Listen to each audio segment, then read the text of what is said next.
I've had about 30 jobs and I haven't quite decided what I'm going to do when I grow up.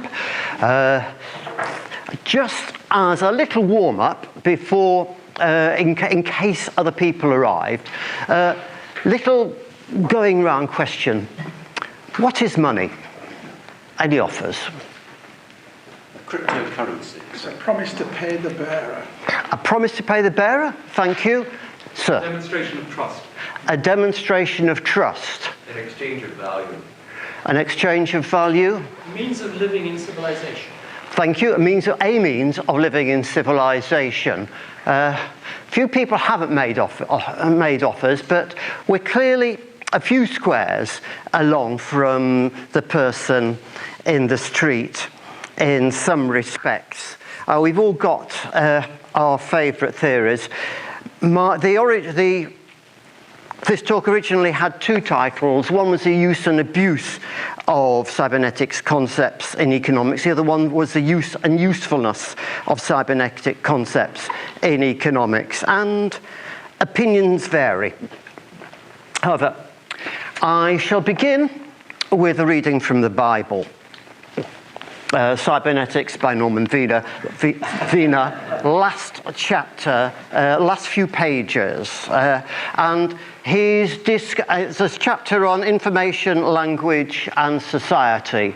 He's discussing the information transfers in large groups. He uses the word race. This is 1961, but then he apologizes for it and uses the word for any sizable group. Okay, so he's worrying about the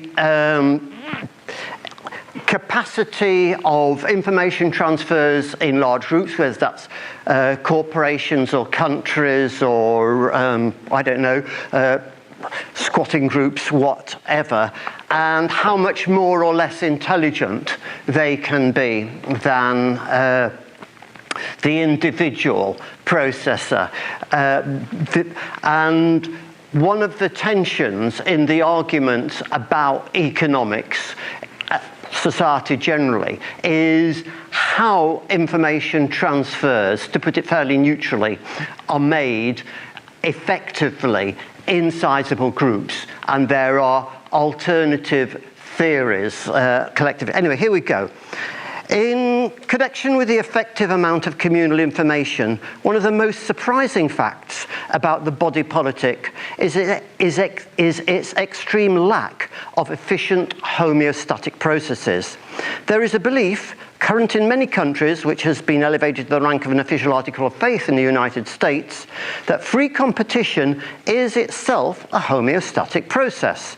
That in a free market, the individual selfishness of the bargainers, each seeking to sell as high and to buy as low as possible, will in the end, in a stable dynamics of prices, redound to the greatest common good.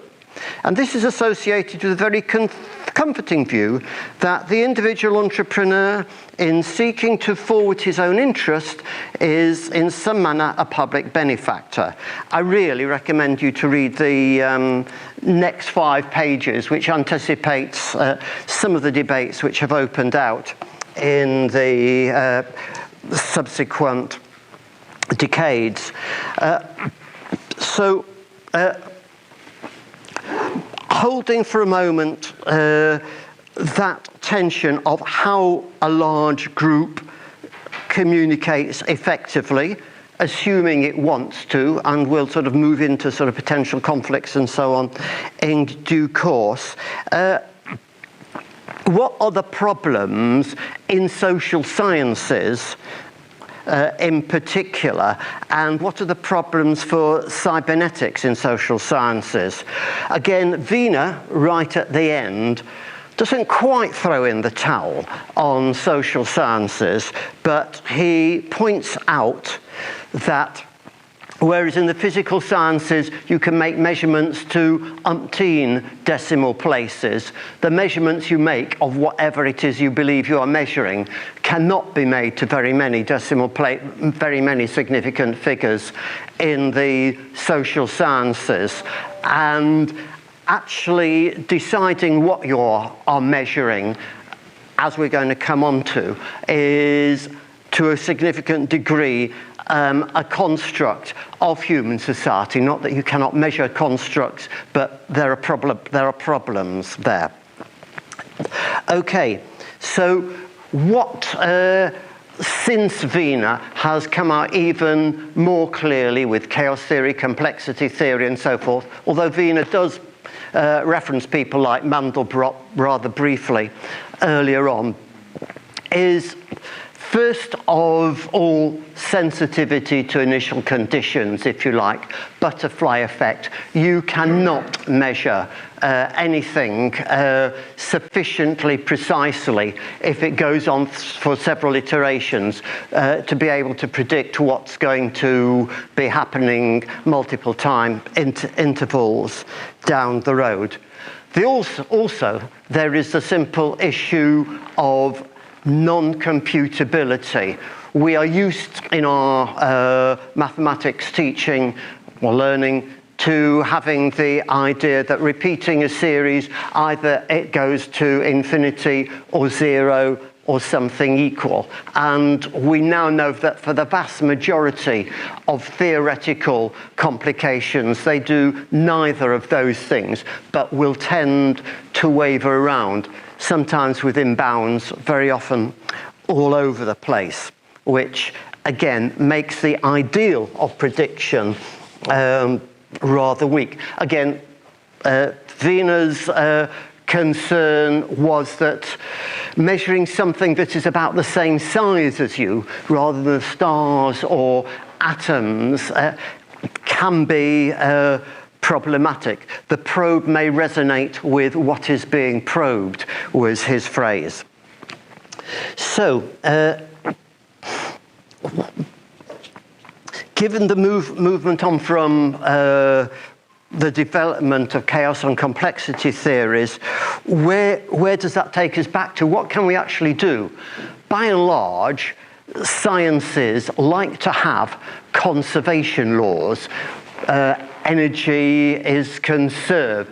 If you have something which is more or less the same over time, you can begin to talk about it, and you're rather anxious to talk about it. So what can economics do if things are wavering around all over the place? Now, the classical model of economics kind of evolved in the mid-19th century with people like Walras, who took what they then knew of physics and tried to apply conservation laws and stability laws to the concepts which they had available to them at the time.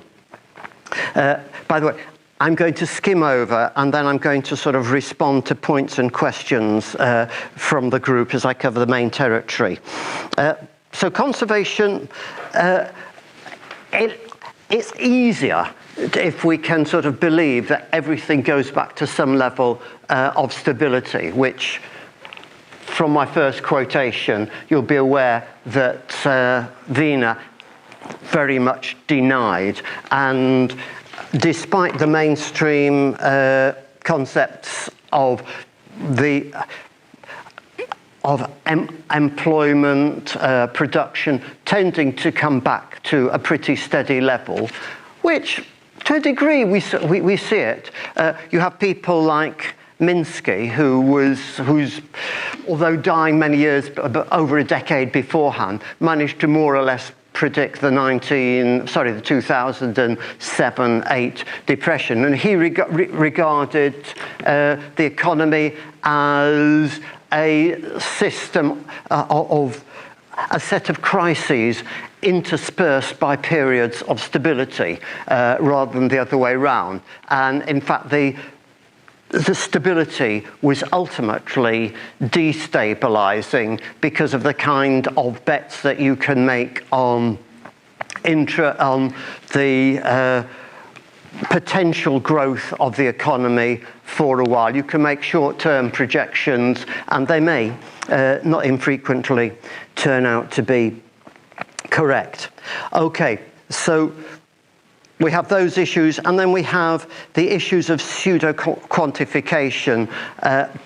The obvious example is gross national product, which or gross domestic product, which tends to be regarded as the proxy for how wealthy a society is. Some of you will know the common criticisms of this, for example, that a car crash, literally, is good for the economy in terms of the amount of extra labour involved in sort of processing the accident and so on. What is less well appreciated about the concept of gross domestic product is that if the price of something drops faster than the efficiency increases, it may actually reduce ostensible gross national product without reducing the collective benefit or economic strength of society, or head-ons, if you sort of use kind of traditional philosophical economic terms based on the ideas of Jeremy Bentham. So a concrete idea of that is computers with Moore's law and the like. Over a period of a couple of years, you might expect the power of a computer, say 4 years, you might expect the power of a computer to say, let's say double, and the price half for twice as much computing power. Therefore, arguably, given that computers are getting cheaper and more efficient, that is a net reduction in the gross national product. The cheaper, the easier, the more efficiently, the better technology you've got, can actually give you a very misleading impression of what is going on in society. When I missed the bus, the connection on my bus this morning, I can go to an app which is free and for which I have got an ad block, which will tell me the best way to navigate my way here. I would be willing to pay certainly 20 quid for that, but because I don't, and because it is being only very lightly monetized, it doesn't look like that much of a gain in gross national product. Okay, so returning to the question of what is money, I feel everything you've said has been useful. What you all know is that money is not a medium-sized dry good, whether it's bushels of millet or pieces of cowrie shell or gold or something. It's not even particularly like the water flow in a domestic central heating system, although over the road at LSE there used to be a whole great plumbing device modelling the economy on that. I think it's in the Science Museum now. It's if you look at the history of the evolution of what we call money, it's not, as Adam Smith assumed, something that grew simply out of barter. Small groups, small societies had means of doing favours for one another and getting reciprocity. I mean, we can even see a level of reciprocity in monkeys when we do experiments on them, and we can even see notions of fairness in terms of reciprocity when we sort of give one monkey a grape for something that it's doing and another monkey something rather inferior for the same class. So a lot of the references of this are in David Graeber, 5,000 years of debt. I believe we're getting 10,000 years of alienation so far. I mean, maybe it all went downhill with farming, but that's a very simplistic story. And his references were mostly from Killing the Host, Michael Hudson's research into various sort of pre-farming societies and ancient societies. You get people typically at the end of a season or a month or whatever. They've kept some kind of records. You'll be aware that the cuneiform records of the Babylonians were means of recording transactions predominantly, from which allegedly sort of ordinary writing and language, well, ordinary writing evolved. Once you've got more than a certain number of people, you need a measure of recording that. And you can say, okay, I won't pay you now, I'll pay you later. So a promise to do something later, a written promise. Now, given that, say yourself, your written promise, you are known to be an extremely reliable and worthy paper. I can take that written promise and give it to Bill here, and I will pay you whatever, whenever, or I will perform this sort of service. And he can perhaps pass it on to Stuart and so on around the room. And we've created a currency. Okay? With the beginning of currencies, okay, sometimes, however, the original person who makes a promise, something may happen to them. They may get sort of speared by an auroch or otherwise. So one looks for a system of instantiating those promises. Now, that has been done by the temples in ancient Babylon and so on. Then these things tend to get sort of taken over by the king. So, I mean, you can start your own currency, like the Brixton pound, fairly easily. What I have been informed by Mary Fee, who I think has started more currencies in the United Kingdom than anybody else, is the problem with local currencies is people get to know each other and they start doing things for one another again without the currency, just a natural sort of reciprocity. And yeah, she claims that people get into very close partnerships rather more easily that way. However, when it's beyond your number of people that you can easily recognize, what's the number? 150 is the Dunbar number, which we can easily react with. You need some other way of instantiating those promises. And my line is generally, if you're going to have a national currency, it helps to have a legal system and an army. If you're going to have an international currency, it helps to have a navy as well. So just going on to a more macro scale, most of world trade still takes place in American dollars. One reason for that is that America has did a deal with the oil trading states that oil would be traded in dollars, the quid pro quo for which was to protect those main oil-producing states. And if you look at it, American military expenditure is roughly about $700 billion a year. American debt at the moment is roughly 23 trillion.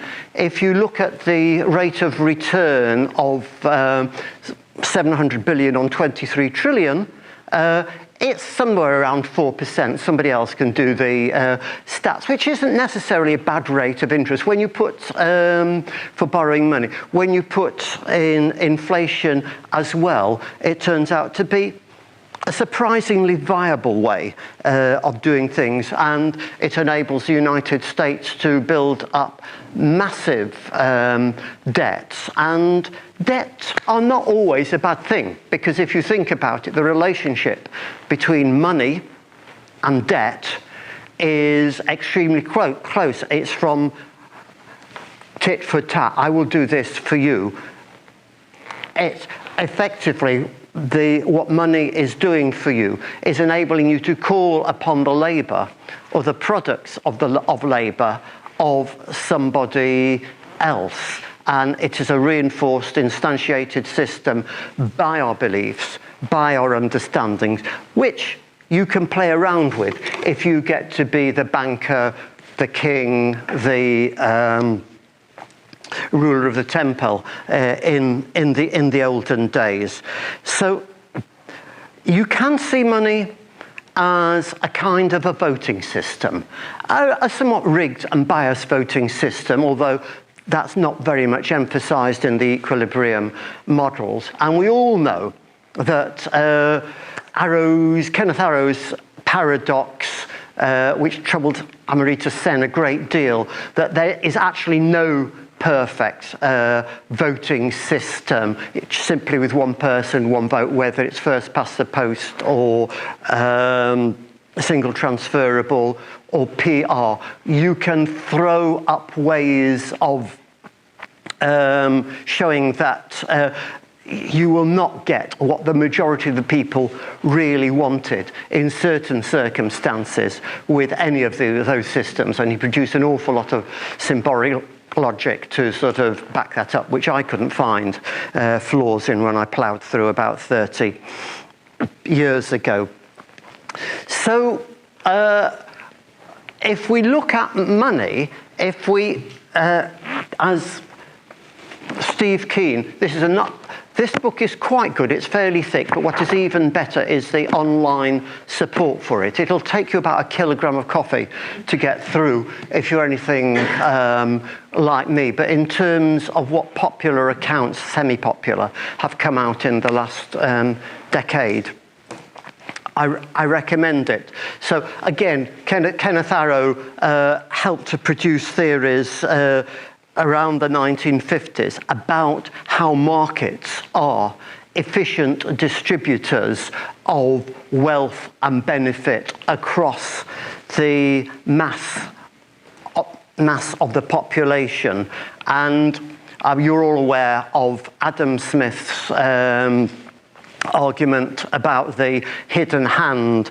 It is, roughly quoting, it is not for the benefit of other people that the butcher, the baker, the candlestick maker do their work. It's because of the money that they can make from other people, and collectively that provides benefits to the whole of society.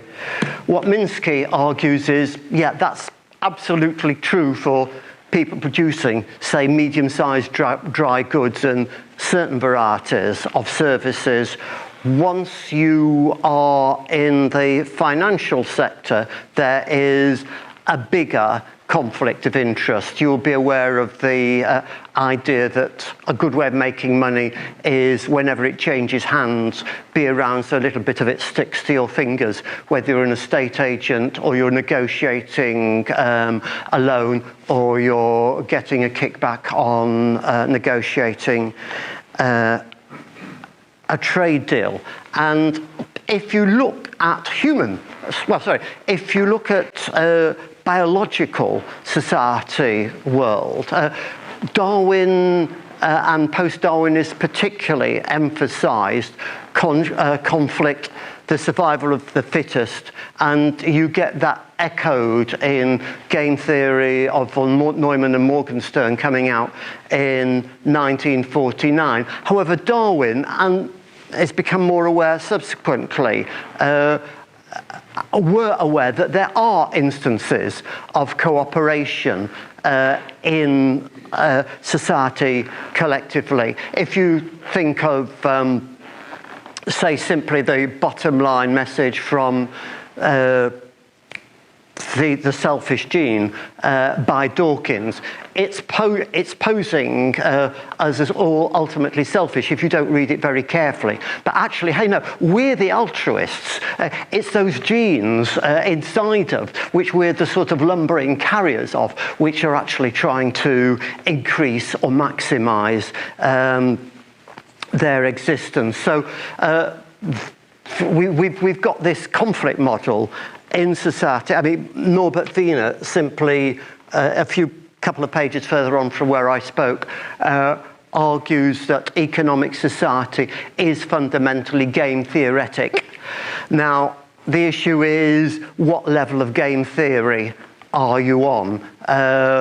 In the short term, it's eat or be eaten, perhaps fight, swallow it, or flee. However, we are the product of cooperation between bacteria who sort of merge their collective genetic endowment to produce things like our mitochondria and so on. We're also, when you come to think about it, the product of cooperation between our mother and our father, which is a pretty sort of powerful reference for moving away from pure conflict theory models of how an economy works. But as Adam Smith realized, out of certain conflicts, you can get some potential benefit. As I say,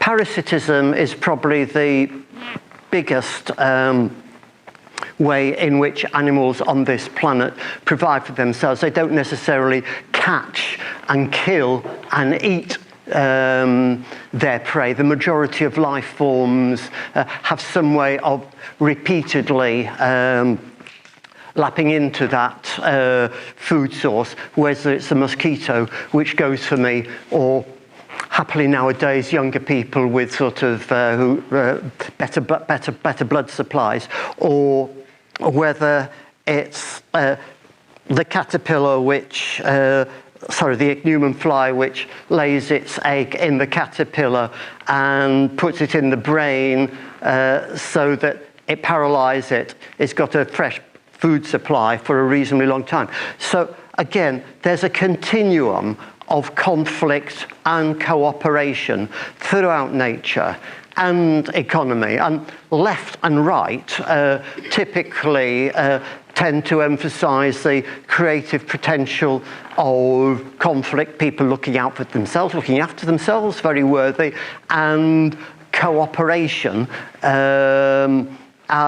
People, if we're all just altruistic, if we all just did what was told in, whatever testament, everything would be lovely. But we all know that the payoff for defaulting on a cooperative agreement may be quite substantial. We all know the game, the prisoner's dilemma. We probably are also aware of Axelrod's simulations of programs playing the prisoner's dilemma, in which he found that actually the most effective simulation was the one which was the least punitive. So again, you've got a certain polarity because it's easy to think in poles, in opposites, which sort of masks the actual complexity that we have. Okay, now, there's that variety of problems. I talked several minutes ago about the problem of doing any social science. Way before Stuart Umbleby wrote his paper on economics as second order cybernetics back in back in 2011, only Soros in the Alchemy of Finance about 1986 was writing about what is pretty obvious to all of us and was prefigured by Keynes, let's face it, that Keynes said the market can stay irrational for longer than you can hold on to your money. Your analysis may tell you that everything is going to dive down or zoom up eventually, but sentiment in the market, animal spirits, whatever you choose to call it, can, for a very, very long time, lead things in an opposite direction. So you're actually, if you want to say, make quite a lot of money trading shares, the best way is to write a book about it and sell it, because there are so many contradictory strategies to doing this. But one way is to make your predictions about market sentiment and game that, and obviously ultra-high-speed trading enables you to do that in a fairly short term. So okay, across the road at LSE, Soros did his BSc and his MSc not ostensibly in economics, but in philosophy. But he says he gave up on philosophy because it was too difficult and decided just to become a multi-billionaire. What we all have to be aware of, okay, partly you're guessing the market, partly you're seeking to make the market. One of my favourite quotations is from the psychiatrist Thomas Sass. In the jungle, it's eat or be eaten. In the human world, it's define or be defined. An example of this would be if you sort of look at the history of land tenure in this country from the Normans. There's a lovely line from Emerson which goes, after the country was conquered by the Normans, in the subsequent generation, the warlords became the law lords, and they defined what one's relationship could be to the land, and they defined certain notions of ownership which have survived very well and been exported in many ways throughout the world, particularly through the British Empire ever since. Although you go back to the Bible, and this time I'm talking about Leviticus, about chapter 25, and it's laying down the law, and it's saying, when you die, you do not own the land, says God. I own the land. You are simply the stewards of it. And that ties in with the notions of commons and other ostensibly non-capitalistic ways of grouping together to foster wealth, to foster economy through the different theories. And the fact is that we are all shaped by the theories which we believe in. A couple of years ago, I started writing a paper on the psychology of misunderstanding economics, because we tend to work up to our own theory, whether it's simple free market, modified free market, stochastic returning more or less to a level, recurrent. We get a grip on that model, or maybe you sort of relate everything to land or to debt, whatever, and we plumb that as the main variable. All of you have done O-level or GCSE level mathematics, and you'll be aware that you can have a set of terms on one side and one on the other, x equals a plus b, etc., and you can manipulate that equation so that you get one item on one side and all the rest on the other, and it's it's a highly interactive system, and yet people tend to sort of prioritize particular things, and that is a tool towards understanding. The physiocrats in the 1700s, before Adam, before Adam Smith laid everything on land. That there is a certain validity to that. But the notion of ownership, I may think that I own my pencil. Well, actually, we've got communism in pencils, so forget that one. But I may think that I own my phone, but I am not free to use this phone to batter somebody over the head. I'm not even free to sort of send all the messages which I might feel entitled to with it. So the notion of ownership, I may be the Duke of Buccleuch with 480,000 acres. There are nevertheless constraints on what I can do with my land, because the Land and Country Planning Act of about 1947, with Labour, nationalised the rights to development on the land, so, at least in the country. So the attitude was, who cares who owns it? It's simply a a question of us being able to decide what happens to it moderately to the benefit of the whole of society. As I suspected, I'm only a fraction of the way through the variety of interesting ideas that exist to be related between cybernetics control and economics. So I'm going to be asking for questions, and I know with a group like you, some of those questions are actually going to be telling me exactly where I was wrong, but I may come back at you. I would like to couple of final references. One is, if you can't predict what's going to happen to the economy, what do you do? Well, yet another cybernetician, a honorary fellow of this society, and a lot of his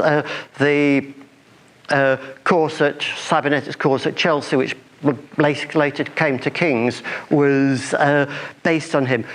Denis Gabor, man who got Nobel Prize for holography, a real Nobel Prize, not an economics Nobel Prize.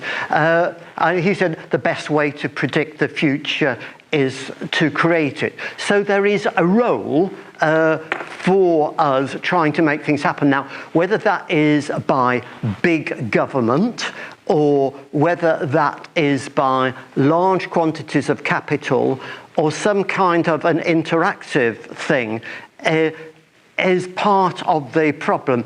Whose interests? How do you define interests? It might be in my interests to subject everybody to slavery from one perspective, but then it would also be in my interest to keep the slaves healthy enough to dig the mines and so on, assuming that there wasn't an infinite supply of people. So that Hayek was very good at having a rather beautiful, pure model of the market as something where all the nodes, the individuals in it, had infinite powers of communication, which is why he would argue, well, some people argue, that a market is a fairer expression of arriving at human needs at once than the rather crude voting systems that we have. Now, that is obviously only true when the wealth, the power, the money, the belief in money that we bring to the market is pretty much the same order of magnitude for everybody. If somebody has, several million and you don't have enough to eat, it's not such a good decision-making system. It moves towards economic dictatorship. And as we know, that the government's role in making the system work, whether that is a Hayekian system or some kind of vaguely socialized system, it tends to be underappreciated.